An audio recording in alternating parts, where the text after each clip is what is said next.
국민 여러분, 라면 사십시오. 방독면 챙기십시오.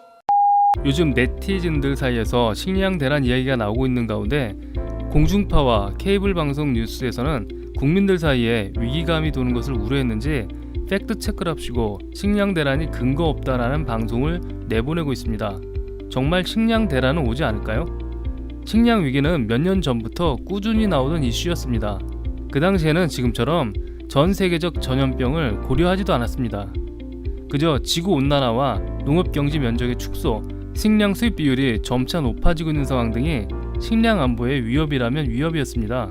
그럼에도 한국 경제력이 좋으니까 식량 수급에 문제가 없다라는 것이 전문가들의 공통된 의견이었습니다.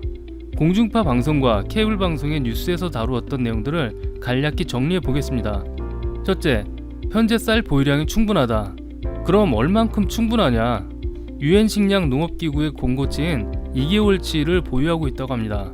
그러면 해외 물류 유통이 막혔어도 2개월치면 충분할까요? 해외에 전략적 농지가 있다.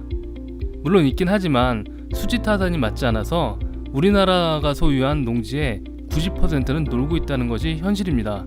쌀을 관리하는 비용도 만만치 않다. 과다하게 비축할 필요가 없다.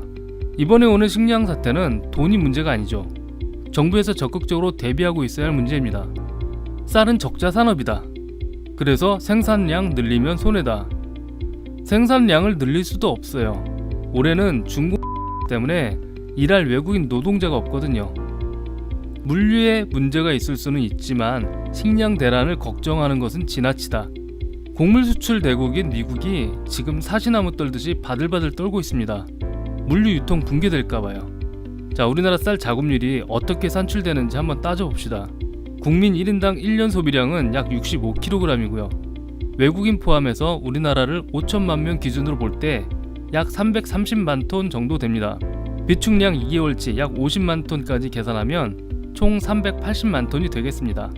참고로 한국일보의 기사에는 2019년도 생산량이 374만 톤인데 전년도보다 10만 톤이 줄어든 양이며 또한 국내 소비량의 6만 톤이 부족한 수준이다라고 했습니다. 그럼 1년 필요량이 380만 톤이 맞죠. 그런데 만약 쌀 외에 다른 곡물이 가격이 많이 오르거나 수입이 곤란한 상황이 오게 된다면 1인당 쌀 소비량은 65kg을 넘게 되겠죠. 하루 두 끼는 밥을 먹고 한 끼는 라면이나 빵, 국수를 먹던 사람이 그것을 못 먹게 된다면 쌀 소비량이 당연히 늘겠죠. 빵이나 국수, 스파게티 가격이 올랐다고 하루 3끼 먹던 것을 2끼만 먹지는 않을 것입니다. 그렇게 된다면 우리나라 쌀 소비량은 2끼에서 3끼, 즉 3분의 1이 늘어난 506만 톤이 되는 것입니다. 기존에 소비하던 양보다 126만 톤이 더 필요하게 되는 것이죠. 전 국민이 하루 2끼 쌀밥 먹을 때와 하루 3끼 쌀밥 먹을 때 쌀 소비량이 얼만큼 늘게 되는지 답이 나오지 않습니까? 사람 밥 먹는 것이 꼭 산술처럼 되는 것은 아니겠지만 계산기 두들겨 보면 이렇다는 것입니다.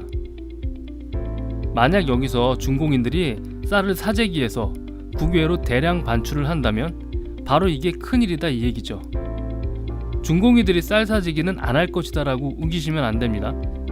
왜냐하면 중국 공산당이 중국에서 쌀 사재기 하지 말라고 직접 경고했습니다. 그럼 중공인들이 자기 나라에서 쌀 사재기를 못하면 어디 가서 할까요? 제일 만만한 것이 우리나라가 아닐까요? 곡물 유통이 어렵게 되면 당연히 가축사료 값이 오를 테고요. 그러면 국내 비축했던 저품질의 쌀을 가축에게 풀게 된다면 우리나라 쌀 소비량은 훨씬 더 많아질 것입니다. 아무리 저품이라고 해도 쌀 먹은 고기는 값도 비싸겠죠. 어쩌면 흰쌀밥에 고깃국은 이제 명절이나 먹게 될지도 몰라요. 과거에도 식량 파동이 한 차례 난 적이 있지만 심각하지 않았다라고 주장하시는데 그때 상황이랑 지금은 판이하죠. 지금은 돈이 있어도 해결되지 않는 문제가 발생했지 않습니까? 경제가 어려워지더라도 도시가 봉쇄를 당하거나 일해야 할 사람이 격리당하고 움직이지 못하는 사태는 인류가 문명화된 이후 없었습니다. 전쟁은 예외라고요. 그런데 지금은 그럴 수 있다는 것이 위험하다는 것이죠. 특히 농산물 수출 대국인 미국이 그렇게 된다면 정말 눈앞이 캄캄해질 것입니다.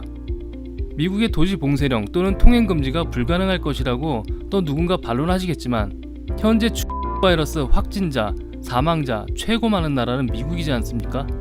요즘 미국의 메이저 언론이나 방송을 보면 나름 전문가 또는 유명인들이 나와서 입에 침 튀기면서 이 문제에 대해서 토론을 벌이는 것을 자주 볼 수 있습니다. 이런 것을 보면 이제 미국인들도 서서히 패닉에 빠지고 있다고 볼 수 있겠죠. 세계 최대의 곡물 유통회사 카길의 홈페이지를 보면 이번 중공에 대해서 카길은 사명을 갖고 일하겠다라는 공식 발표문을 올려놨더군요. 한마디로 상황이 아무리 어려워도 무조건 일한다, 걱정 마라 이거였습니다. 왜 이런 문구를 써놨을까요? 지금 미국 상황이 어떻게 진행될지 알기 어렵고 그것을 걱정하는 소비자들이 있기 때문에 저런 발표도 하는 것이겠죠. 그만큼 현지 상황이 좋지 못하다는 사실을 보여주는 사례입니다. 국내 방송사들의 뉴스대로 쌀이 그렇게 남아돌고 정부가 쌀을 관리하는 데 드는 비용이 수천억이 된다면 국민들이 어느 정도 사재기해서 집에 보관하는 것이 어쩌면 국가 전체적으로 경비도 덜 들고 식량 안보도 지킬 수 있을 것 같은데요. 정부의 비대칭성 때문에 대중들이, 즉 국민들이 공포에 떤다는 사실을 감안한다면 차라리 까놓고 1인당 쌀 보유량 책정을 해주고 지금부터 구입하게 하는 것이 더 나은 것은 아닌지 고민도 좀 해봐야 되겠죠. 설마 쌀 사재기를 우려해서 그런 방송은 자제해야 한다? 이럴 건가요? 아니, 언제는 쌀이 남아돌아서 폐기 처분해야 한다면서요. 고려대학교 식품자원경제학과 교수님으로 재직 중이신 한두분 교수님의 농민신문에 게재된 칼럼인데요. 제목은 코로나19가 가져올 식량 위기에 즉각 대응하자. 여기서 중요한 문구 몇 개 추려봤습니다. 자세한 내용은 링크 걸어 놓았으니까요. 직접 읽어보시면 도움이 될 것 같습니다. 코로나19는 미국, 유럽 등의 사재기를 넘어 국가 차원의 식량 민족주의를 부활시켰다. 코로나19는 확산 속도가 매우 빨라 조만간 글로벌 식량 공급망과 농산물 무역을 위축시킬 것이다. 대통령 주재로 몇 차례 비상경제회의가 열렸지만 농식품 부문의 대책이 보이지 않아 걱정이다. 식량의 75%를 수입하는 우리나라는 농식품 부문 대책을 즉시 수립해야 한다.